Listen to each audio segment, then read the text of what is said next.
नागपुर के महल इलाके में जिस प्रकार से तनाव की स्थिति निर्माण हुई, ये बहुत ही निंदनीय है। जिस प्रकार से कुछ लोगों ने पत्थरबाजी की है, पुलिस पर भी पत्थर फेंके हैं, ये बिल्कुल गलत है। मैं स्वयं इन सारी घटनाओं पर नजर रखकर हूं।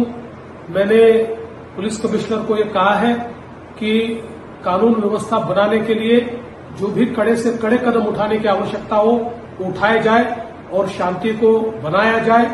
अगर कोई दंगा करता है, कोई पुलिस पर पत्थर फेंकता है, कोई समाज में तनाव निर्माण करता है, तो ऐसे सभी लोगों के ऊपर कड़ी से कड़ी कार्रवाई की जाए। और मैं सभी को अपील करता हूं कि नागपुर एक बहुत ही शांति प्रिय इस प्रकार की नगरी है, यहाँ की शांति भंग न हो, इस प्रकार से सभी लोगों ने व्यवहार और बर्ताव करना चाहिए। और कोई भी अगर इस प्रकार से तनाव निर्माण करने का प्रयास करेगा तो उसके ऊपर बहुत कड़ी कार्रवाई की जाएगी। नागपूरच्या महाल भागामध्ये जी काही घटना घडलेली आहे ती अतिशय अयोग्य आहे।